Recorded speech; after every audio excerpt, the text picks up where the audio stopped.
It's not in the Talmud. There's a glimpse of it here and there of Gnosticism in the Talmud, but I think it was made popular by the Zohar, and the Zohar was made popular by the Arizal, and the Arizal was made popular by the Baal Shem Tov, and Chabad made all of them mainstream.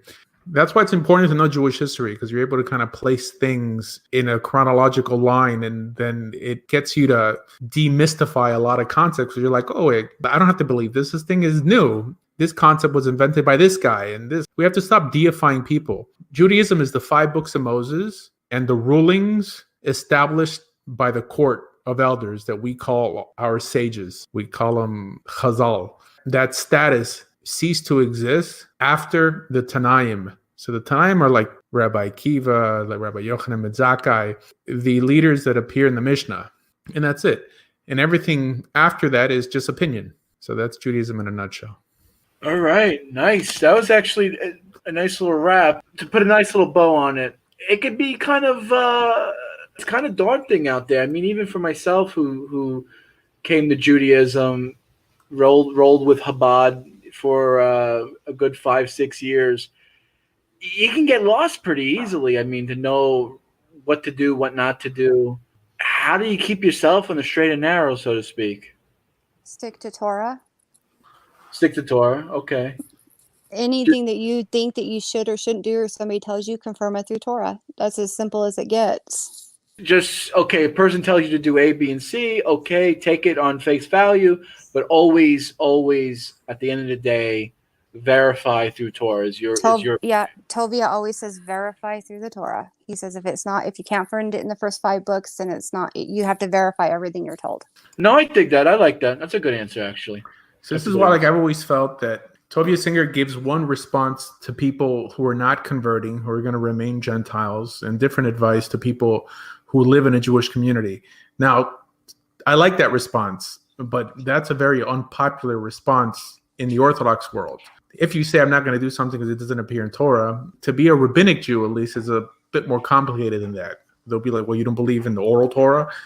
You don't believe in the statements of our rabbis? So that's already graduating to a different level, that now that you've mastered Torah to a certain extent, I don't think anyone's fully going to master Torah. Now you're going to have to master rabbinic law and know the difference between a custom and a law and a medrash. So this is why I'm not a big supporter of leaving people Gentiles, because what happens is that they become so Torah only that they become Karaites. Yeah, they teach themselves and they come up with their own definitions. And yeah, exactly.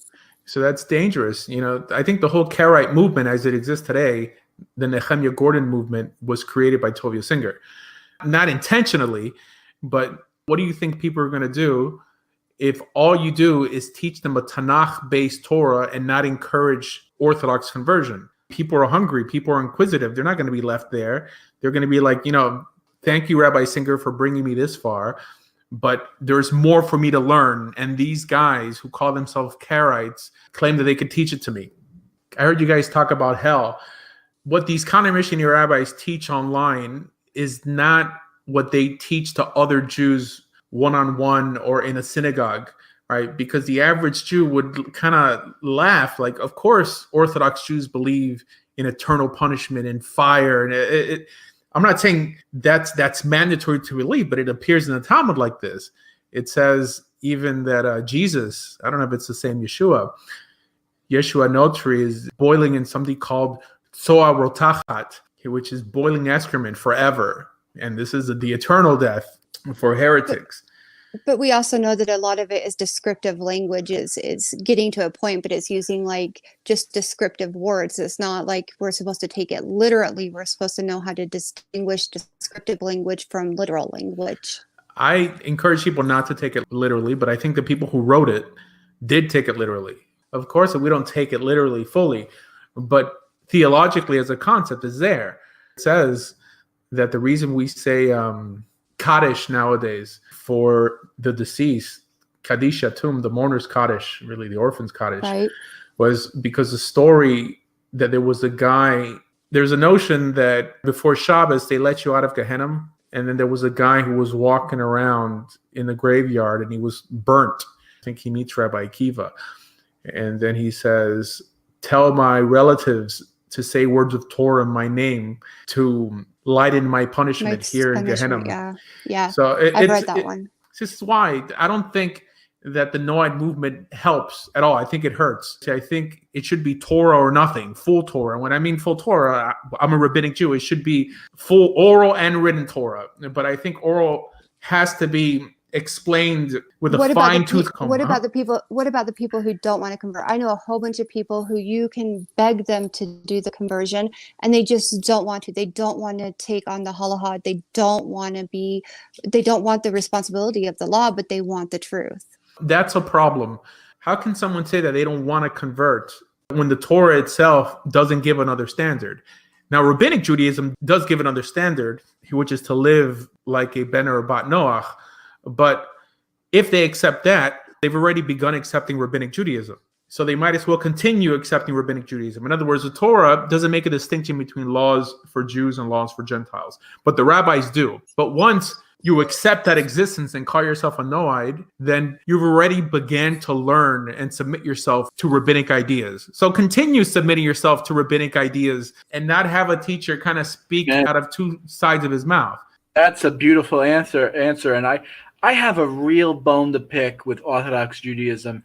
It's just every Orthodox shul I ever gone to, and they were all different to some degrees, but they always ragged on Reform Jews and conservative Jews, and they mock atheist Jews and say, oh, look at them, how they changed halakha for their own benefit, it's a shanda to Judaism and Hashem, what they do, and they do this and they do. Okay, what about yourselves? Look, don't you listen to what you're saying? Don't you see the things that you're changing? According to halakha, how you don't even accept. I mean, how many Orthodox Jews I argue with on Facebook about how long it takes to convert? You know how many times I get that question? It doesn't take a day. Well, you know what? It does take a day. If you go by the plain meaning of the halakha, it says that immediately you convert the person, right? It's like no Orthodox Jew would ever in the million years accept that. So who are they? They're changing halakha for their own.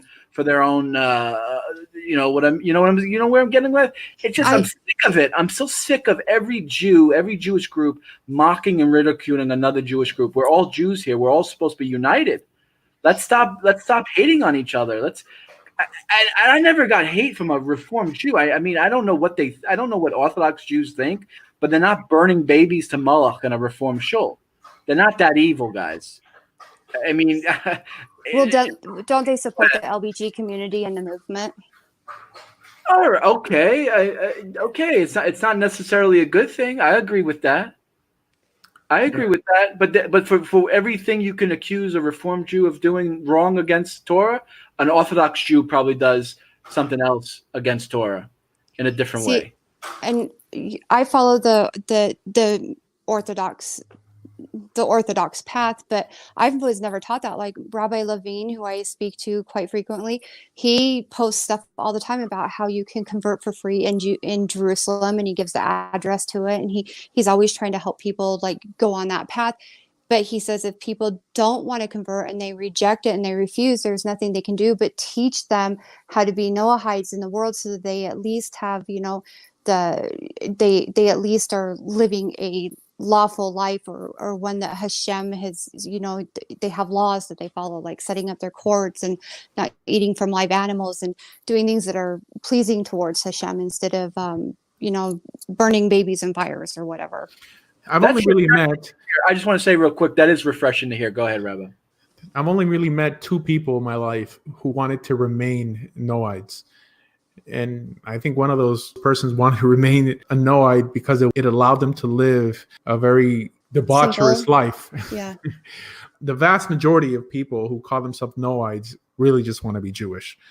By the simple fact that the only reason they know about Noahidism is because they came to Judaism already identifying as Israel. Like virtually everyone who calls themselves a Noahide nowadays at one time identified with Israel. Do you think that they could be parts of Israel, like parts of the tribe that are returning now, and then they just don't have an accepted Judah as the king? Or what do you think is going on with the movement? No, I think that's a bigoted notion to think that God would draw you to Judaism just because of the blood that runs through your veins instead of the effort you put in searching for it. It's a Christian notion.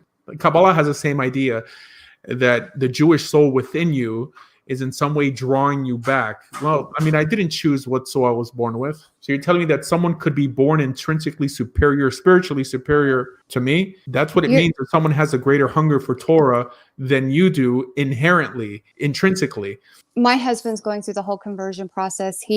When he heard Judaism, he said it confirmed everything he had ever known to be true about God is in his entire life. It's the first religion he ever accepted. So no, I don't think that. He has no Jewish blood in him whatsoever that we've ever found. And he loves Hashem as much as I do. So no, I don't think that it is a blood thing. I never have. I was just asking you a simple question. If you think that it has to do with the tribes of Israel coming back into the fold or. Yes, I don't believe that the tribes of Israel are coming back. And this is a statement that appears in the Talmud. I've read it. I know about it, yeah.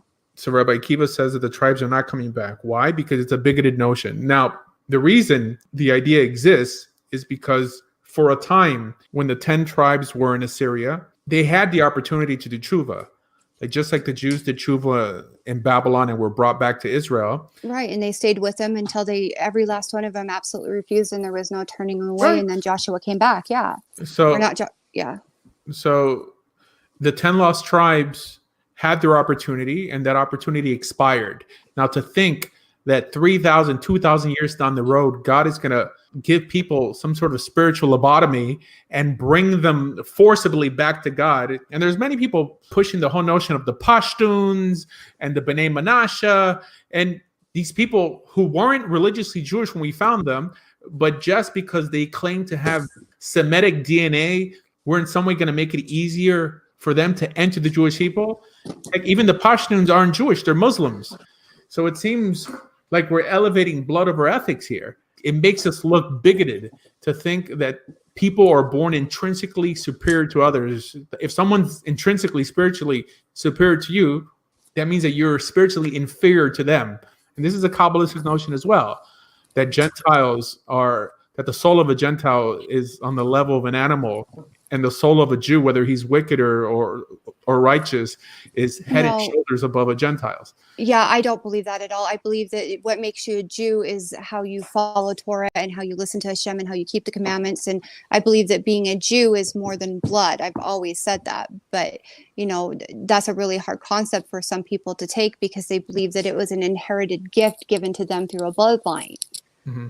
When it comes to those Pashkum and I think they're from Afghanistan. They found that mezuzahs on doors, they wear talits, and you asked them why do they have these things? They have no idea. It's because they say, well, we've always done it. This is what our ancestors did. So there's some. They don't believe in Torah. So what's the point? There's some ability to it that they come from possibly one of the lost tribes. Right. What about the tribe of Gad from Spain? They say Gad was in Spain and then they came back during the Second Temple destruction. I mean, there's all kinds of stories all over the place. It doesn't entitle them for special treatment according to the Torah. It doesn't entitle my wife's family comes from the conversos. They call them the conversos. They were basically where they were forced to say they were Christian, but they practiced Judaism in secret. Yeah, I have Sephardi Judaism. I have Sephardi Jew in me too. So I know all the stories about it. But yeah. So my wife's mother and her mother and her grandmother, they all made challah bread on Friday night, lit candles, didn't work on Saturday, and no one knew. My wife never knew why her mother and her grandmother did these things, and they never told her. They hid it. And then one day she said that she watched a YouTube video, and she's like, "Oh, lighting candles and making bread. That's Jewish. That's a Jewish thing." And she pushed her mother, like, "Why are you doing this? You're doing this because you're Jewish?" And she said that her mother finally broke down and said, "Yeah, shh, don't say anything. In Brazil, you don't want anyone to know that you're Jewish." It's actually quite anti-Semitic, the country, believe it or not. But I believe it. Yeah. So. That's something that's true. That's something that really, I think we live in a bubble a little bit. We don't really know what it's like to be Jewish surrounded by people that want to kill us and Kill you. exterminate us. Yeah. And most Jews live in that situation. So I can't sit here and say what the Pashkim Muslims are going through, like living around the Taliban and Al Qaeda. You know what I mean? I would probably want to pretend to be a Muslim too, right? So, let's try to, I don't know, we should make it easier, but we should definitely acknowledge that there's something to it. That's what I would say. That's my I think if it's really dangerous for them to live in such a manner and they don't believe in Torah, then perhaps you don't want to acknowledge it. Who cares? Ultimately, who cares if someone has Jewish blood? Being Jewish means nothing. It's what you do after you become Jewish. But the simple fact that someone could be born Jewish means that being Jewish doesn't mean anything. Like Bernie Sanders and George Soros. Bernie Sanders, Karl Marx, Trotsky. Only because someone's halachically Jewish doesn't mean that he's in a covenant with God. Someone could be in a covenant with God and not halachically Jewish, and someone could be halachically Jewish and not in a covenant with God. Something being halachic just means that it's legal. That if there was another court, that court could find you liable if you were living in the land of Israel for not keeping Shabbat, for eating chametz on Pesach. That's all it means to be halachic. But you could be a halachic Jew and a complete atheist, anti-God, spiritual criminal. So yeah, the Jews that were born that turned away from Hashem, they have been the most dangerous people to civilization that I've read about. Well, look at America. 80% of Jews from a political sphere, separating the religious right from the irreligious left. 80% of the Jewish American population voted for Obama, Hillary Clinton. Now they're going to vote for either Joe Biden or Bernie Sanders. Which is sad. So this shows that being Jewish does not mean that you're any closer to God than someone who's not ethnically Jewish. As a matter of fact, it shows the opposite. And I've mentioned this to a Chabad rabbi, and he says, this also shows on what a high-level Jews are, because Jews have what's called a double Yetzer Hara.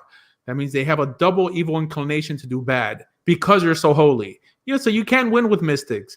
If you're good, you're good. If you're bad, you're good. Yeah. It's silly. Heck, I would not join a religion if I felt that God believe this. Now, many people who convert under these auspices and become bigger sellouts after they convert than the Jews themselves. How many times have I seen converts burn the bridge they just crossed?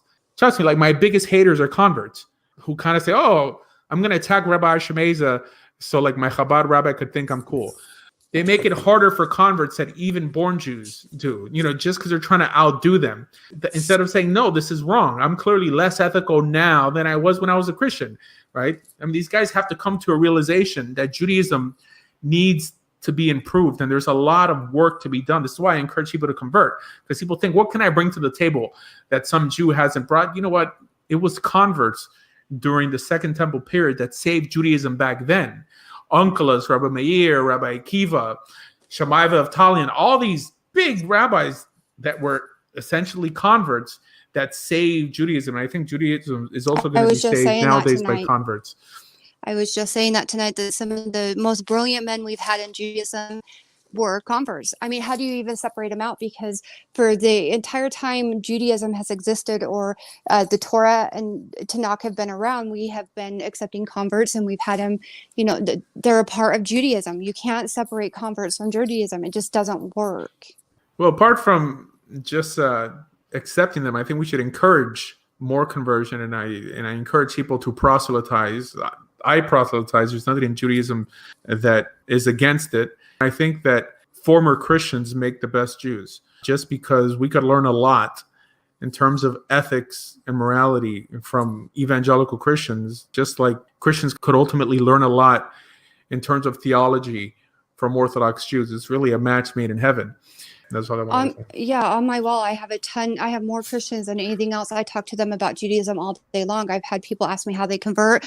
I always refer them to a rabbi, or to tell them to, the only thing I can do is tell them to find a Chabad house, basically. Well, and most rabbis would be against you doing that. Unfortunately, they'll be like, we don't encourage people to convert. See, I've had it happen to me two ways. And I'm not talking down on anybody. I've had Jews from New York really get after me and yell at me for that, and Jews from Israel tell me thank you and tell me I'm doing what I'm supposed to do, and to refer them to Chabad houses, or help them find a rabbi to talk to. Yeah, it's a different attitude. In America, people think that you're converting to marry one of their kids, or to, I don't know, and purify their gene pool. While in Israel, they see strength in numbers, and they think that clearly it's a numbers game. If we had more Jews even in Israel, the world would be safer for Jews. But in America, people don't view it like that. Yeah, see, so I've had completely different experiences just depending on who I've talked to and where they're from. Rabbi, what's your website? TorahJudaism.com. And where can we, what is it? The TorahJudaism.com/conversion for those who All right. Guys, every month, first Sunday of every month, come down to South Florida, get a free conversion. It's probably not going to be recognized by the Rabbanut, probably not going to be recognized by your local synagogue. But being that everyone is charging an arm and a leg for conversion, let's break that racket and offer free conversions and marriages. If for some reason you're in love with a girl who's serious about Judaism and you're Jewish and you feel you can't marry her and you're going to be forced to marry some mean Jappy girl, come down here, we'll convert her and then you can marry her. Clearly, I mean, she has to be observant.